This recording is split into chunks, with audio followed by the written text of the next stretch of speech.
Hey, welcome back to another episode of the Disturbed Penguin podcast. As always, this is Xavior Penguin. Yeah, figured I'd go ahead and do another podcasty kind of thing again today, and this one should be out on time. Hopefully it should be.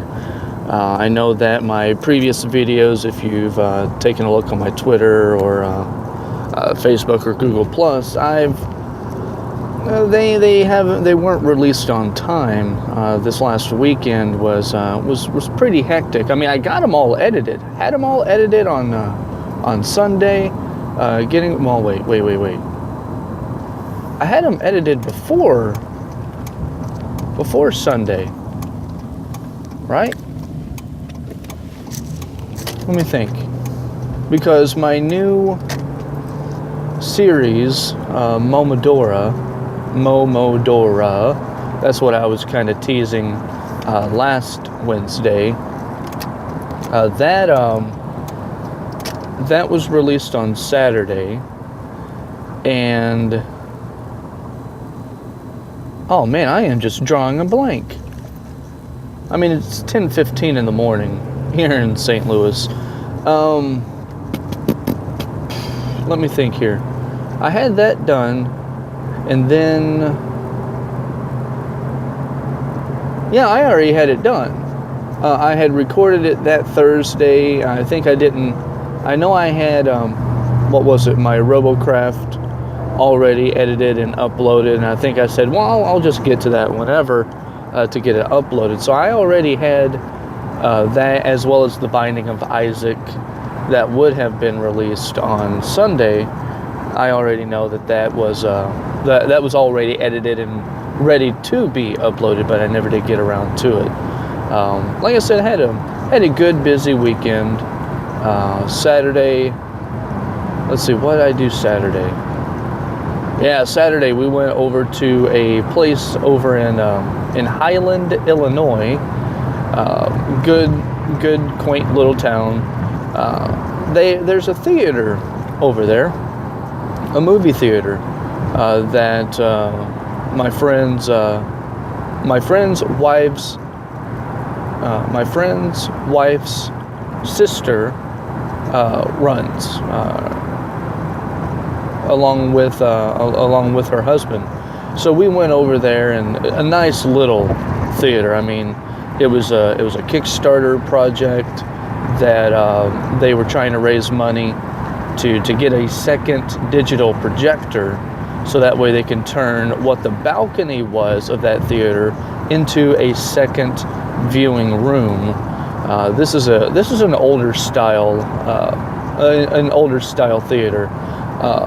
It's not stadium seating. It's just outright normal chairs that you would find at a theater, but it wasn't at an incline. I mean, there's two floors. The bottom floor is where the larger of the rooms are at, and there is a slight incline. I mean, you can feel it while you're walking, but it's not like what you would find at a traditional, more modern theater. It's just a slight increase of the pitch of that ramp where you would sit. So it's not much. Am I gonna have to stop here? Come on. Yep, I'm gonna have to stop. Okay. And then the second room is more of a traditional, more modern, stadium style seating, but it's much smaller. It's I want to say that it's you can probably fit about maybe 1, 2, 3, 4, maybe about 30 to 40 people in one little bitty area. And it's more, like I said, more of an intimate setting. It's kind of closed off from the rest of the theater. But anyway, we went there and we saw Princess Bride, or The Princess Bride, sorry. Went there and watched that. Now this was something I hadn't seen done. There's the Rocky Horror Picture Show where you do the showing and you dress up and things like that. And have all kinds of fun with that, and you say along with the movie, and there's a whole skit that's out in front that goes along with the movie and all that. Well, they did something kind of similar to The Princess Bride, and not the whole dressing up and things like that, but they called it a say-along, and that was just fantastic. I mean, people know the movie, most people. I'm not going to say all people, but there's a majority of people that know the movie. It's a cult classic, the whole "as you wish," as Wesley is tumbling down the hill after he revealed himself that he's not really the Dread Pirate Roberts. Spoiler. So, and inconceivable, all of those little quotes. So during the entire movie, we're watching and we're quoting the movie as we're watching, and the owner, the friend's wife's sister's husband, is like, all right, now remember, this is a say-along. It's going to get loud in here. I don't want any complaining. And everyone was kind of cool about it.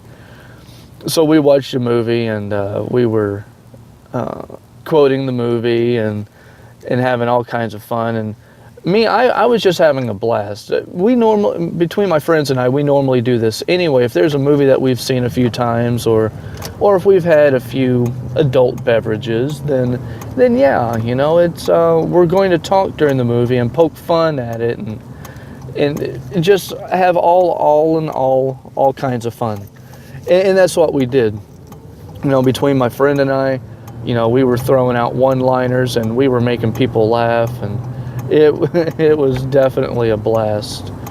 At one point, excuse me, I don't have a can of Coke today. I mean, okay, get this, and I'll get back to my Princess Bride story. Last week, whenever I first started this, I had stated that, I usually have a can of Coke whenever I drive to work and to my second job, and that's another story that I'll be telling you today. I usually have a can of Coke, usually helps wake me up. I'm usually okay with it. Great. I didn't have any that day. Well, whenever I got home, I had Coke waiting for me in the fridge. I'm like, yes, I get to have my Coke. That's fantastic. Yeah, not so much. Apparently I drank all the Coke, and now, come on, people, and now I don't have any again for this week. Oh man. Alright, so the Princess Bride. So at one point during the movie, oh crap, see, I hate it whenever I get on a tangent or whenever I get on another story, because I forget the original point that I was wanting to make with the Princess Bride, or with just the story I was telling you about. Damn it. Crap. I can't remember. It had something to do with the husband. And I can't remember what it was. Oh well. Like I said, I think I said this last week, like my dad had said before, it was either a lie or it wasn't important. So, no, those are very true words to live by. Anyway, getting back to the soda, at least I can remember that one. My co-worker up at our second store in Bridgeton, she has had to have surgery. She had to. There was a tumor that she needed to have taken out. And so as of about 1 o'clock or so yesterday, she was in recovery and she was okay. And the doctors previously were about 90% sure. Come on, people. Let's go a little faster now. A little faster now, son. Let's go a little faster. The doctors were about 90% sure that she... that tumor was not cancerous or benign. Anyway, that's another issue for me. The whole benign and malignant kind of thing. You hear the word benign, to me that just sounds so negative that the world is going to end, and malignant, almost sounds like it's an even worse version of benign. Even though benign means it's not cancerous, it's okay, nothing's wrong. Anyway, English language for the win. Ha ha. So she had to had that tumor taken out, and it was stated that, you know, while they're in there, might as well have her lady parts taken out. Hysterectomy is what they call it. So she's in pain at the moment. If she's not, she's on some heavy-duty painkillers and all that good jazz. So yeah, so she's out of surgery and recovery. She'll be in the hospital for a few days, and then she'll be back, hopefully at work in the next 3 weeks. Well, that being said, I am now going to our second store on an everyday basis, Monday through Friday. So that way I can cover for her, and there's another guy that'll be coming in on Saturday. So that way he can get some hours. He's worked with us before, and he had found another job and decided to move on. And everything was okay. You know, it wasn't, you know, he didn't leave because he was angry or upset or anything else. So we got him back on for Saturday rotation, and he'll be doing that then. So yeah, I'm making this trip daily, and I'll probably be doing this for about the next, probably about the next 3 weeks or so. So I'm bound to have some either interesting stories or, all right, come on, guy, get on your side of the road. I just want to thank you. Got this box truck that was getting on my left side, and I'm trying to drive, and I see him edge over into my lane. It's like, yeah, come on, man. Don't do that. Don't do that, mine. So yeah, I'm making this particular trip every day for a while, which is fine. And like I said, it'll give me some interesting stories if some were to pop up. Seems like this time around, my lips are actually working a little bit better, which I'm happy for. Maybe I might because As soon as I said I was all right with my lips working and my tongue working and my mind just kind of being on the good, I mess up. You know what? Fuck it. I was going to have a thought, and I don't want it anymore. I can't think. I can't talk. I'm done. What else do I have on the agenda today? I already talked about that. Wow. Oh. The video game Momodora. Anytime that I do a Let's Play, granted, I don't have as many videos out there. Some of the videos other people have done, and things like that. Oh, great, yeah, more of this. It'll be slow for a little bit. All right, cool. Anytime that I do an LP, I always get permission first. I know probably the fair use and all that kind of jazz, but you know what? I'd rather be on the safe side of things. So any game that I play and record and upload to YouTube, or hell, even stream to Twitch, side note, I always get permission because I'd rather be safe than sorry. And there will be a game coming out probably on Thursdays if I can manage it and if I can handle it. So that would mean that every day of the week I've got something being done. I had asked, I asked through Twitter. So if you see it on Twitter, good on you because you're following me. Great. Twitter.com/xavior.penguin. Self-promotion.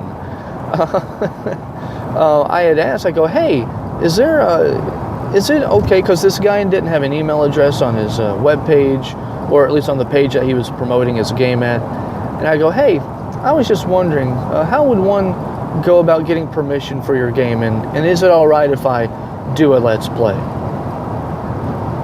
Wait, no. Yeah, it was him. Yeah, okay. Internal monologue. he had responded the next day. He goes, yeah, go ahead. Any business or group that doesn't let you do a Let's Play is just silly. I'm like, you know what? That roughly, it's not an exact quote. It's the general idea that he's saying that it's a good thing to have other YouTubers do a Let's Play of your game. And if they don't allow that, then they're just being silly. Something along those lines.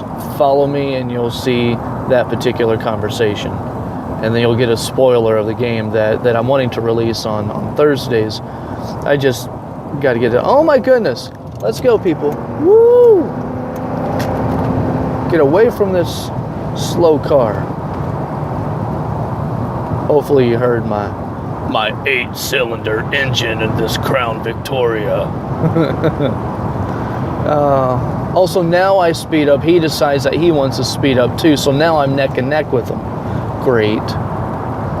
Ass. I just want to get over one. That's all I want to do. Thank you.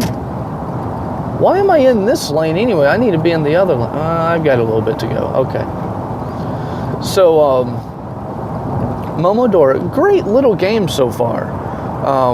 I don't record like an episode ahead, so basically whenever I start playing, I get the gist of it right there. I don't schedule ahead and have videos already planned out for like a week or two in advance, because I want to talk about the game right then and there if I happen to do something like this. And right now, it's very reminiscent of a game called Cave Story. I think this one came out first and then Cave Story. I don't know. I'd have to do some research on it. But this particular game, there is a story behind it, but it's I don't think that's going to be the main focus, because I know I have to. I acquire weapons that I can shoot. I acquire relics and things like that. I have a feeling this game is going to be a very short kind of game, a short series. Just based on the fact that I've gotten about a third, I believe, if memory serves me right, I think I got about a third of the little collectibles in the game. I'd say about a fourth. And that's just of the first 30 minutes of me playing. So it's like, oh, all right, cool. So I'll be doing the Momodora series on my channel on Saturdays. So there's Momodora 1, 2, and 3. I don't know if it's still on sale or not. If it is, I better go pick the game up on Steam. And I do know that I think that they're trying to make a Momodora 4. I think that might be attempted to be kickstarted, but I don't know. So that would be something I would have to look at. So yeah, that's been the gist of what's going on, at least in my life and then on my channel. And Loud Diesel to the left of me. Thank you for joining in, Mr. Diesel. We appreciate the additional background noise. Oh yeah, background noise. Yeah, so whenever I went to go edit and create this video, to put an image in the background, have the audio playing, and that's just it. I tried to edit the sound out, and I did. I successfully did. But it made everything sound like crap. I mean, utter crap. It almost sounded like I was talking in a Pringles can. So yeah, so here, what I did, the way that I edit like the background hiss and the background noise out. All right, let's wait. Got some traffic coming in.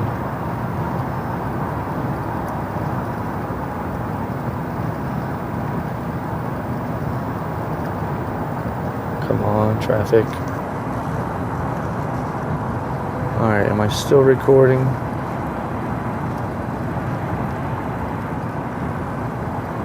Am I still recording? I am recording, okay. So,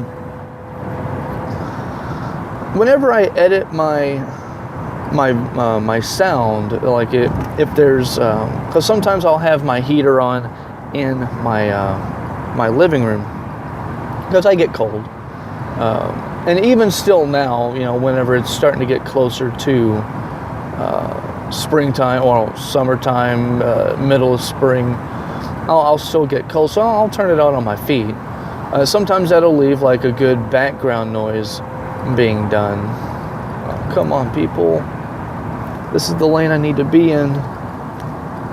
And sometimes I will edit that sound out if there is significant background noise. I'll use Audacity and use that noise removal function. Take a piece of that sound, copy it, make sure that that's the sample part of the sound I want out, and then select the entire wave file, run it again, but try to get rid of it. And that does a dang good job. Well, trying to do that with the background noise here, yeah, no, it just completely butchered my audio. So, I mean, if there's a way that this background audio can be removed, but still maintaining the vocal quality of a ginger, then I'm all ears. If you've got information that can help me out, either put it in the comments wherever YouTube decides to put it, or send me an email. And speaking of that, I think that's all that I actually had today. So if you have any questions, I didn't get any questions this week, and that's fine. I just started this. If you have any questions, by all means, send me an email. That email should pop right on the screen as soon as that noise happened. If you have any questions, send me a question. Send me a comment or something or whatever. And if it's a question that I feel like answering, I will go ahead and answer it. Now, if it's something I don't want to answer, I probably won't answer it. And if you get butt hurt over me not answering that question, then I'm sorry. It's one that I don't want to answer. But more than likely, just about any question out there, I'll be more than happy to answer. Give my 2 cents on it. Give me something to talk about. I have a feeling I'll have plenty to talk about, with a week in between these little in between podcasts. So yeah, if you have any questions, by all means, send them in xavior.penguin at disturbed-penguin.net, and in the subject line, put in podcast questions. Question or questions, either or. Because if it is not there, I will not answer that question. Because I will consider that to be spam. You have been warned. You have been warned. So yeah. At this point, I don't have anything else to really say. I'm a little bit away from my work, and that's fine. I'm about 3 minutes away from my second location of my primary job, of which I only have one job. It's just that, whatever, I'm just being stupid at this point, trying to make some filler. Let's go ahead and turn it off here. As always, I'd like to thank you for watching. Wow, this is a podcast, Penguin. As always, thank you for listening. My name is Xavier Penguin, and I will catch you on the flip side.